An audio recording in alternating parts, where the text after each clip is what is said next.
ఈ రోజు వీడియోలో మనం సరస్వతీ దేవి యొక్క ద్వాదశ నామ స్తోత్రం గురించి. ఈ యొక్క స్తోత్రం ప్రత్యేకించి విద్యార్థులకు ఎంతగానో సహాయం చేస్తుంది. ఎందుకంటే అమ్మవారి దయ కరుణ ఉన్నట్లయితే విద్యలో అన్ని విషయాలు చాలా తేలికగా అర్థం అవడానికి ఆస్కారం ఉంటుంది. అందుకనే అమ్మవారిని చూసినట్లయితే బీజాలలో అమ్మవారి బీజాన్ని కేవలం ఒక అసమర్థుడు అంటూ ఉంటాం. అంటే ఏమీ తెలియనటువంటి మాట్లాడడం కూడా సరిగా రాదనమాట. అలాంటి వ్యక్తికి ఐం బీజాన్ని రాయడం ద్వారా నాలుక మీద ఆ యొక్క ఐం బీజం యొక్క శక్తి చేత అతడు అప్పటికప్పుడు పండితుడిగా మారిపోతాడు. ఇది మనకు అమ్మవారి యొక్క భక్తుల చరిత్రలో చెప్పడం జరుగుతుంది. అంటే అమ్మవారి యొక్క శక్తి జ్ఞాన ఒక విషయాన్ని మనం చదవడం ఒక ఎత్తు అయితే దాన్ని అర్థం చేసుకోవడం, దాని యొక్క భావాన్ని తెలిసేలా చేసేటటువంటి శక్తి సరస్వతి యొక్క ప్రజ్ఞ. ఎవరైతే అమ్మవారిని ధరిస్తారో మనస్సులో హృదయంలో నిలుపుకుంటారో వారికి అన్ని భాషలలోని భావాలు చాలా తొందరగా స్ఫురిస్తూ ఉంటాయి. ఒక వాక్యం రాస్తే దాని వెనకాల ఉన్న నిగూఢమైనటువంటి రహస్యం ఏమిటి అనేటటువంటిది చాలా తొందరగా స్ఫురణకు వస్తుంది. అందుకే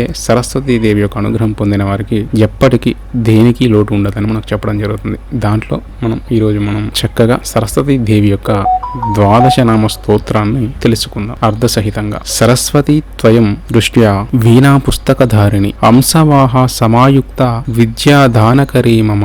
అర్థం: తల్లి సరస్వతి మాత, మీరు వీణను పుస్తకాన్ని ధరించి అంశవాహినిగా నా ముందు ప్రత్యక్షమై నాకు విద్యలను ప్రసాదించండి తల్లి అని దీని యొక్క భావం. ప్రథమం భారతీయ నామ, ద్వితీయం చ సరస్వతి, తృతీయం శారదాదేవి, చతుర్థం హంసవాహన. మొదటి నామం భారతి, రెండవది సరస్వతి, మూడవది శారదాదేవి, నాలుగవ నామం హంసవాహన. ఈ యొక్క నామాలతో కీర్తింపబడేటటువంటి తల్లి నాకు విద్యను ప్రసాదించుగాక.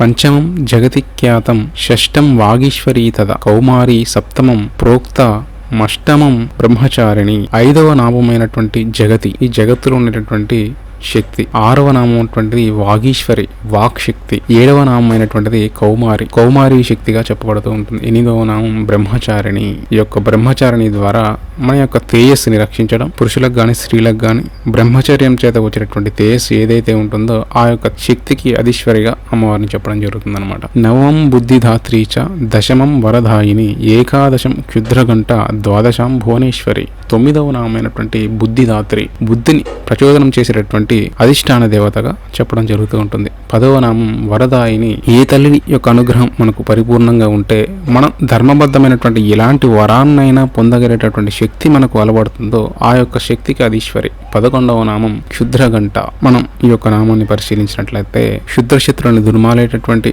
అమ్మవారిగా భావించవచ్చు. అలాగే గంట శబ్దానికి పవిత్రమైనటువంటి దేవత ఎనర్జీ ఏదైతే ఉందో దాన్ని ఆకర్షించే శక్తిగా కూడా మనం భావించవచ్చు. 12వ నామం భువనేశ్వరి, సమస్త భువనాలకు తానే అధీశ్వరి. అంటే ఇక్కడ అమ్మవారిని ఎలా భావించవచ్చు అంటే ఆమెయే ఈ యొక్క సమస్త భువనాలకు అధీశ్వరిగా, అన్నిటిని సృష్టించినటువంటి సృష్టి శక్తిగా, స్థితి ప్రళయ శక్తిగా మనం భావించవచ్చు. బ్రాహ్మీ ద్వాదశ నామాని త్రిసంజయ పటేన్ నరః, సర్వసిద్ధికరీ తస్య ప్రసన్న పరమేశ్వరి, సామే వసతు జిహ్వాగ్రే బ్రహ్మరూప సరస్వతి.